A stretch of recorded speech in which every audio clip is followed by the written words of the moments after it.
Vous écoutez On lit pour vous.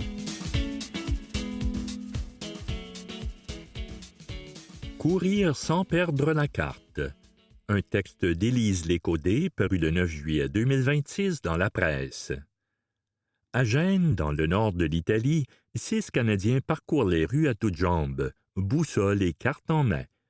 Ils participent au championnat du monde de course d'orientation, WOC, une des compétitions les plus prestigieuses de cette discipline, qui rassemble plus d'1 millier de sportifs provenant de 45 nations. Emma Waddington, 28 ans, fait partie des athlètes envoyés par la Fédération canadienne de course d'orientation, FCO, à cette compétition biennale qui a lieu du 6 au 11 juillet. « Il fait chaud, c'est sûr », soulignait-elle en riant en entrevue téléphonique avec la presse le 8 juillet, jour de repos des WOC. Mais tout le monde s'est vraiment bien débrouillé malgré la chaleur et des parcours très exigeants. Sport peu connu du grand public, la course d'orientation consiste à rejoindre les points indiqués sur une carte le plus rapidement possible. La coureuse en est à sa 4e participation au WOC, où le Canada est représenté depuis 1970. Elle a parcouru environ 3 km en 13 minutes 28 secondes lors de la qualification du sprint mardi matin. En après-midi, un autre parcours de 3,6 km lui a pris 20 minutes 13 secondes, ce qui l'a placé à la 33e position sur 46 coureurs. Ça montre la variété de la course d'orientation, où le terrain peut être très difficile et dicter la vitesse de course, observe Emma. Son coéquipier, Isaac Franson, a fini 32e dans sa catégorie mardi, sur 46 coureurs. Ce sont les meilleurs résultats que le Canada ait eus dans cette discipline depuis sa création en 2001. Emma Waddington pratique la course d'orientation depuis l'enfance et représente le Canada avec la FCO dans de nombreuses compétitions internationales depuis une dizaine d'années. Pour bien réussir dans ce sport, il faut être stratégique et s'adapter au terrain. C'est quelque chose qui vient avec la pratique, gérer ta vitesse et ta navigation. Si tu cours trop vite, tu fais des erreurs, mais si tu vas trop lentement, alors tu aurais pu pousser plus fort, explique Emma Waddington. Comment ça fonctionne? Les participants découvrent leur carte au signal de départ. On y trouve une série de points de contrôle. L'objectif est essentiellement de les parcourir tous, dans l'ordre indiqué, en déterminant son propre trajet pour se rendre à l'arrivée le plus vite possible. Je pense que c'est de là que vient l'aventure, parce que le chrono tourne, tu ne peux pas planifier, explique-t-elle. Tu es projeté directement dans la course sans grande préparation, ce qui peut être stressant, mais c'est aussi très excitant. Les participants portent un petit appareil de chronométrage qu'ils balayent au-dessus des points de contrôle. Après coup, tu peux comparer le temps que tu as mis entre chacun, explique-t-elle. On porte aussi un traceur GPS sur le dos, donc on peut regarder où exactement on est allé sur la carte et où exactement on s'est peut-être trompé. Un sport pour la vie. Pour Emma, ce sport est bien plus qu'une simple course. C'est le défi mental qui s'ajoute à la composante physique qui est le plus gratifiant. Chercheuse en kinésiologie, elle s'est beaucoup intéressée aux bienfaits cognitifs de la course d'orientation. En 2024, elle a notamment réalisé une étude sur ses effets sur le cerveau. On a vu que ceux qui ont pratiqué la course d'orientation à un niveau supérieur, indépendamment de leur âge ou de leur niveau d'activité physique, avaient des capacités de cognition spatiale plus enviables. Ces capacités, on les voit normalement décliner avec l'âge. Selon ces observations, il n'est pas rare de voir des octogénaires sur les parcours, adaptant le rythme à leur capacité physique. L'aspect intergénérationnel de ce sport est vraiment unique, estime-t-elle. Ça vaut le coup de regarder s'il y a un club local qui propose des entraînements et des événements, plaide la coureuse. Je pense qu'il y a toujours quelque chose pour tout le monde dans ce sport. Sur le plan récréatif, la course d'orientation n'exige pas nécessairement de grands efforts physiques. Une personne n'est pas friande de course? Pas de problème. Ce sport peut se pratiquer en famille, au rythme le plus confortable pour les participants. Que ce soit en marchant, à vélo ou même en ski, l'orientation peut prendre plusieurs formes et plusieurs vitesses. Avec la course d'orientation, Emma Waddington a parcouru le monde, financée par les campagnes de la FCO ou par ses propres moyens. Au Canada, on développe beaucoup de superathlètes grâce à différents programmes à travers le pays.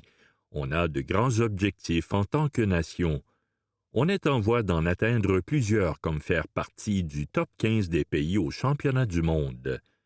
Elle observe que de plus en plus de pays parviennent à se tailler une place dans ce sport, dominé par les pays scandinaves et la Suisse.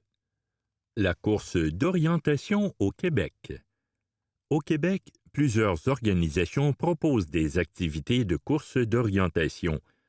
Le Club d'orientation Rambler organise des événements pour petits et grands à longueur d'année dans le Grand Montréal. Le samedi 11 juillet, le club organise justement une course pour les débutants et orienteurs de tout niveau au parc Frédéric-Bach, dans le quartier Saint-Michel. La Fédération québécoise de course d'orientation dresse aussi une liste des clubs, des parcours permanents et des rassemblements sportifs dans la province. L'histoire des courses d'orientation. Les premières courses d'orientation remontent aux années 1890, en Norvège et en Suède, dans un cadre militaire. L'activité est devenue un sport organisé pour le grand public en 1919, avec une compétition planifiée par le major suédois Ernst Kilander, inquiet du désintérêt de la jeunesse suédoise envers les sports d'athlétisme. Le sport s'est ensuite répandu à travers l'Europe et s'est popularisé au Canada dans les années 1960. La Fédération canadienne de course d'orientation existe depuis 1967, fondée notamment par l'Association québécoise de course d'orientation. Le premier président de la fédération était le Montréalais Chris Skeen. Aujourd'hui, l'équipe nationale d'élite de la FCO compte 11 athlètes, dont 3 femmes, et offre de nombreux programmes pour former la jeunesse. C'était « Courir sans perdre la carte », un texte d'Élise Lécaudé paru le 9 juillet 2026 dans la presse.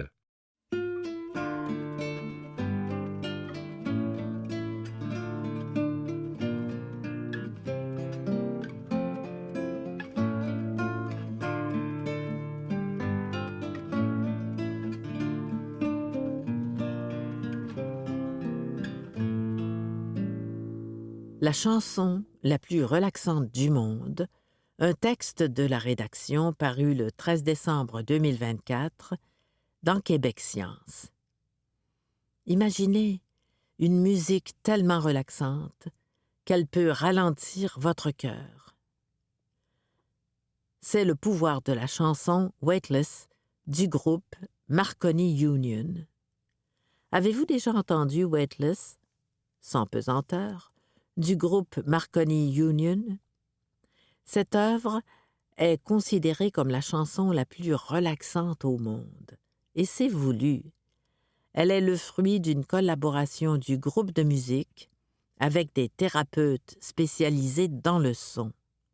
Le but? Créer une musique si apaisante qu'elle peut diminuer le stress des personnes qui l'écoutent. Et ça marche. Comment fonctionne-t-elle? D'abord, son rythme agit comme un métronome apaisant. Il commence à 60 battements par minute, BPM, puis ralentit progressivement jusqu'à 50 BPM, entraînant ton cœur à adopter ce tempo plus calme. Ensuite, les notes de piano, de guitare et les sons inspirés de la méditation sont agencés en une mélodie non répétitive qui crée un effet hypnotique. Ces effets ont même été étudiés par des chercheurs en Angleterre. Lors d'une expérience, des participants devaient résoudre des énigmes stressantes pendant que des capteurs mesuraient leurs réactions physiologiques, rythme cardiaque, fréquence respiratoire et pression artérielle. Résultat, l'écoute du morceau « Weightless » réduit l'anxiété de 65 %. C'est 11 % plus efficace que d'autres musiques relaxantes étudiées allant de Coldplay à Mozart, et même plus efficace qu'un massage ou qu'un bain chaud. Et si on écoutait plus de musique pour prendre soin de notre corps et de notre santé mentale? C'était la chanson la plus relaxante du monde, un texte de la rédaction, paru le 13 décembre 2024 dans Québec Science.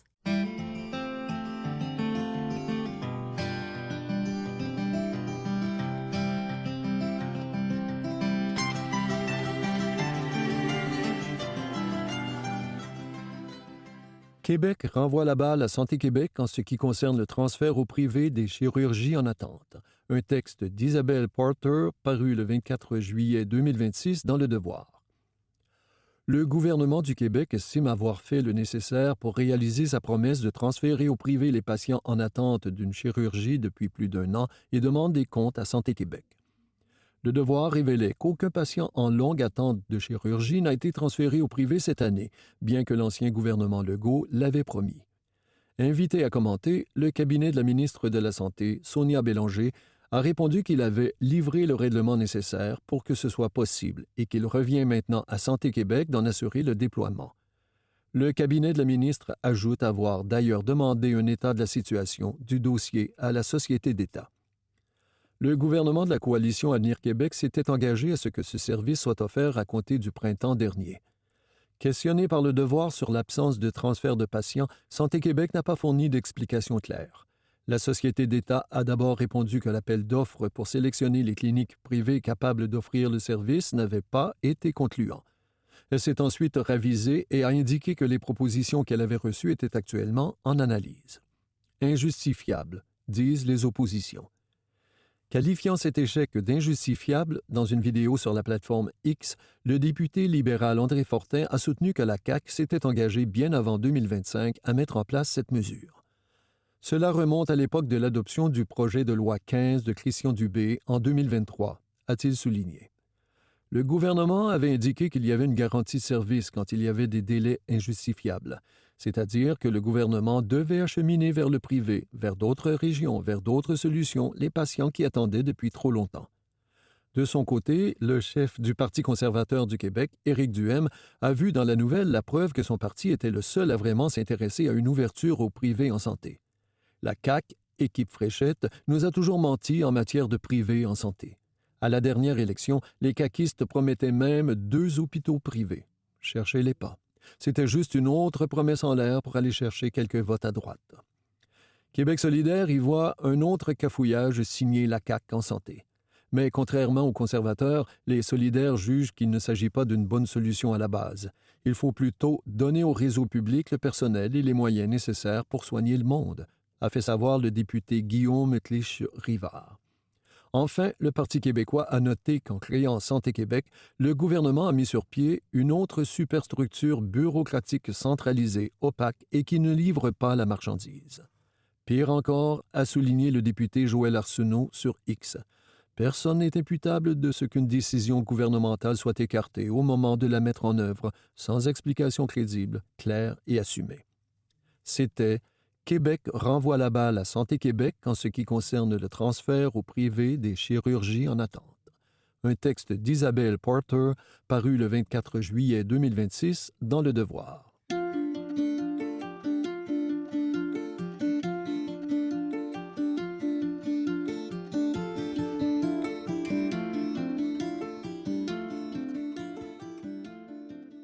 Un pionnier des droits LGBTQ+, s'éteint. Un texte de Maïté Paradis, paru le 21 juillet 2026 dans La Presse.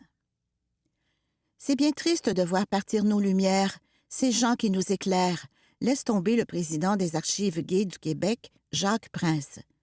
Celui-ci se joint à une longue liste de membres de la communauté LGBTQ+, qui pleurent la mort de Michael Hendricks, militant des droits de la personne et père du mariage homosexuel au Québec.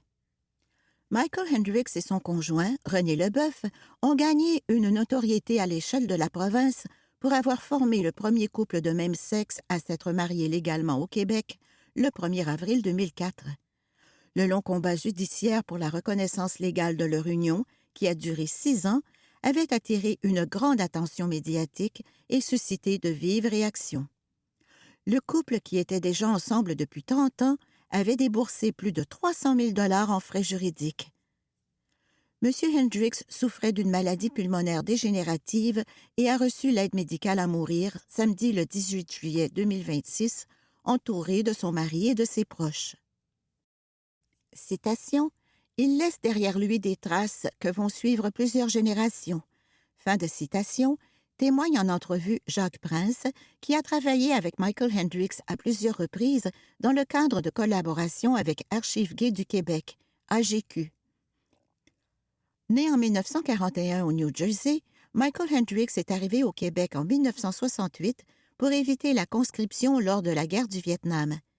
Il est tombé amoureux de la province, a appris sa langue et s'est joint à ses militants pour faire avancer la cause des droits LGBTQ+.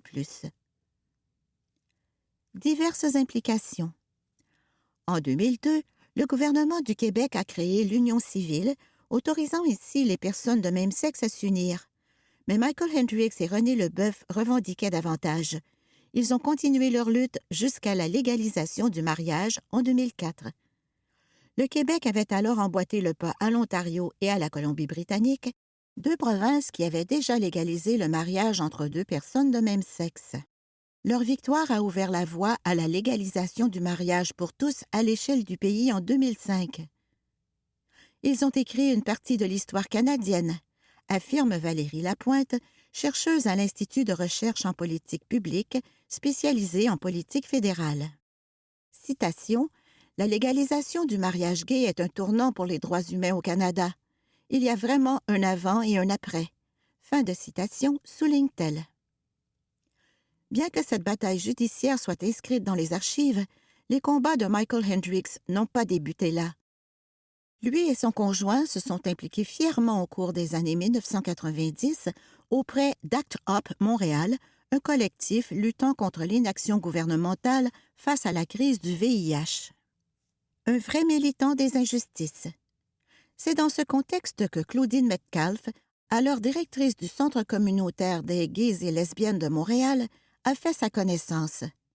Citation. « Les gens aimaient ça discuter avec lui parce que c'était une encyclopédie sur 2 pattes. » Fin de citation, dit-elle, se rappelant aussi un homme, citation, qui ne pouvait pas concevoir que quelqu'un donnait un dictat qui ne respectait pas un autre être humain. Fin de citation. Michael Hendricks a aussi participé à la mise sur pied de diverses organisations, comme le projet « Dire enfin la violence », mené par Claudine Metcalfe, qui luttait contre les violences envers les membres des minorités sexuelles.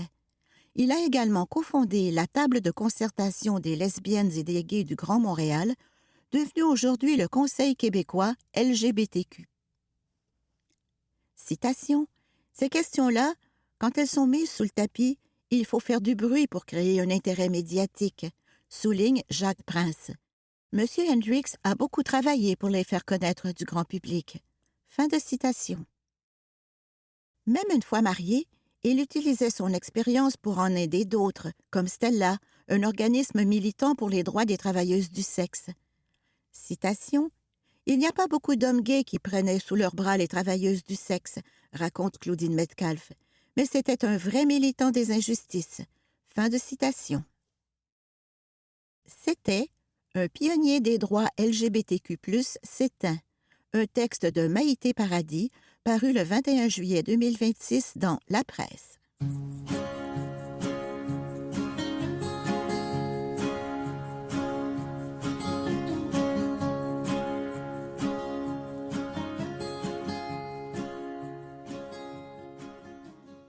J'ai consulté une psychologue du sommeil pour ma fille. Voici ce que j'ai appris. Un texte de Claude Bastien paru le 25 juin 2026 dans Urbania. Ma fille se couche encore à 22 heures, par contre. Ma fille a 4 ans et se couche à 22 heures. Non, ce n'est pas une faute de frappe.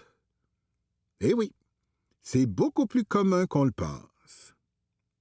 Cela dit, le sommeil est tellement important et une source intarissable de friction dans le quotidien de nombreuses familles que la question finit inévitablement par se poser: quand devrait-on aller chercher de l'aide? Est-ce que c'est quand chaque minute de nos soirées est dédiée à l'endormissement des enfants? Quand on se réveille plus de 5 fois par nuit depuis 1 an et demi et qu'on est cerné jusqu'au nez? Quand notre grande fille de 4 ans refuse obstinément de dormir dans son lit? Pour mon conjoint et moi, ça a été simple. C'est lorsqu'on s'est dit: bon là, on n'a vraiment plus de fun. Quelque chose doit changer. Notre routine du soir était devenue une succession de négociations, de crises, de tentatives d'endormissement et de frustrations qui compromettaient la douceur du cocon familial. C'est en faisant ce constat que j'ai finalement pris mon téléphone pour contacter une clinique spécialisée dans le sommeil des enfants.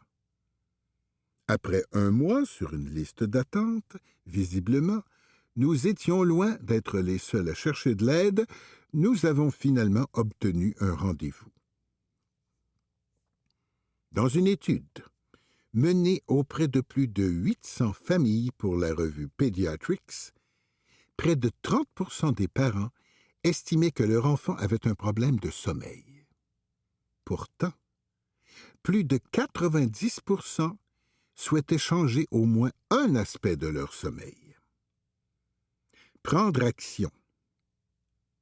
C'est donc un mardi matin, à bout de ressources, que nous avons entamé le processus avec une psychologue spécialisée dans le sommeil des enfants.